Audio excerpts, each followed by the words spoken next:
Welcome back to episode 6, part 3.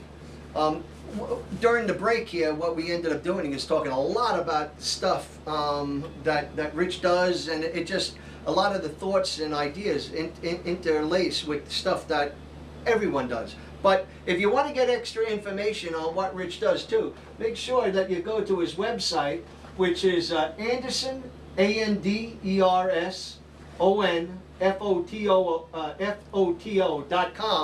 and ask other questions that you might want to have, because I'm sure he'd be more than happy to answer the questions and so forth. And don't forget, he's available for all kind of things that he does. Getting back now to the topics at hand, we're going to talk about removing the band. I'm going to do that with our guest speaker tonight, and it's kind of important. When you grab a cigar like this, he's smoking his actual cigar. Many people, when they grab their cigar and they first light it up, the first thing they want to do is rip off the band.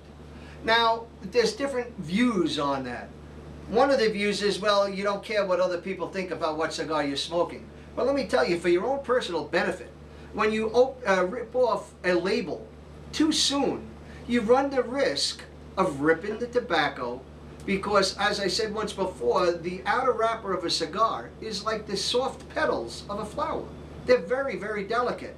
And why take a chance, even if it's only 30% of the time? But 30% of the time of nice cigars is an awful lot.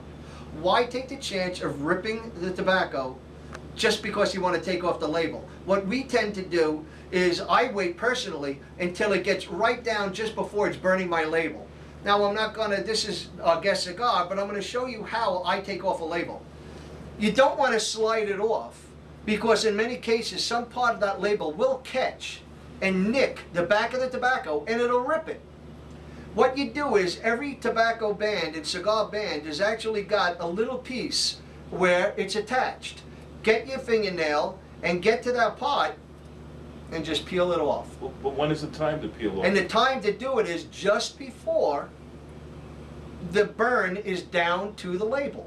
It makes no sense to do it earlier. Number one, it gives you an idea that the cigar is getting ready to be done, but it also allows it to soften up the gum that's used, in some cases vegetable gum. It depends. Different companies use different things, but you don't want to rip your cigar. Let me give that back to you so you can enjoy that. A little history about a label.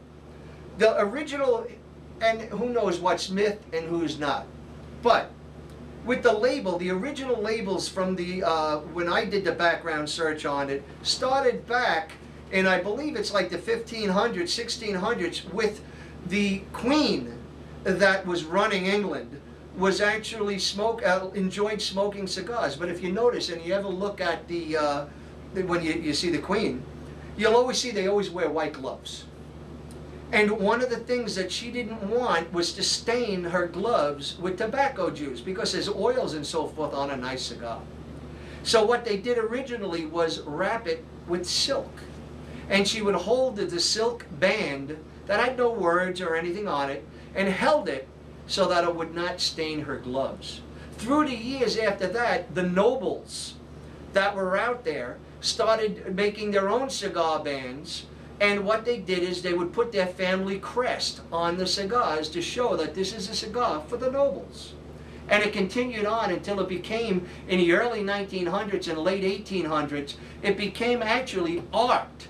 And people would try to outdo another, making the most creative and artistic type of labels. And then as the cigar companies came into being, more and more, then they started making labels to represent their own line of cigars. Until what we have today are the cigar labels of today. That's just a little history on cigars. The next thing is, and it's going to be shown in a spot, is what I like to call weebles.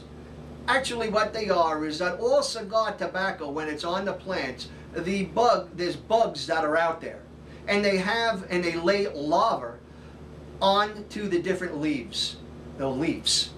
And what ends up happening is that if you keep it at the proper humidity, which, remember from a past episode, I believe it was episode number 3, where I showed you how to set up your own cigar box, and cigar humidor, is to keep it at a precise temperature as well as humidity, which is 70-70 is ideal. You can go a little below it, a little above it, and everything is fine. But when you get humidity above 76-77%, or you get the temperature up to 77-80 degrees during summer times and so forth, these larvae can hatch. And what they do, it's not like it's going to get you sick or anything like that, but what it will do is destroy your cigars. And these weevils, as I like to call them, just reminding me of a kid, they'll actually eat their way out of the inside of the cigar out. So if you've ever seen cigars that have little holes that you don't know what they are, what it is a weevil has actually crawled out and eaten its way out of your cigar, and they can infect your entire batch of cigars and decimate it. One way to correct that is to literally take those infected cigars, put them in a plastic bag and put them in a freezer. You leave them in a freezer for 3 days. That will kill the larva and any bugs that are in it. You can then turn around and put it in a refrigerator for about a week.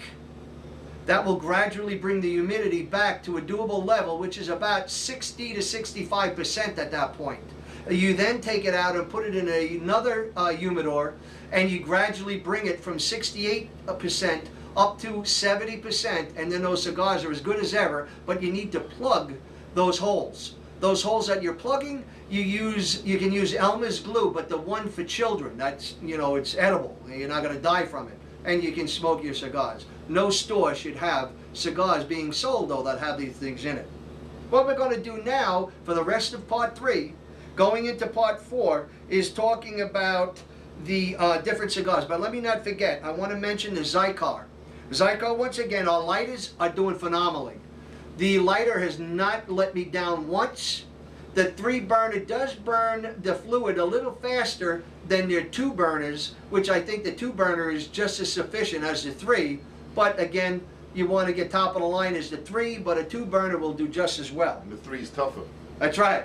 Then you've got the 30%. cutter that we represented, and it's super sharp and doing everything that you want it to do. There's now a new tool that you'll see on the insert, which is a all-purpose utility tool that's a scissor that cuts cigar ends. It also has a thing so that you can eliminate any remaining fluid in any of the lighters that you have. It has another tool that can actually turn the knobs on not only Cigar lighters, but any lighter that you happen to have. It's just like a miniature screwdriver, as well as a bottle opener, and it also has a tool that can actually take out the lighter element so you can send it back to other companies that don't have that lifetime warranty and replace it.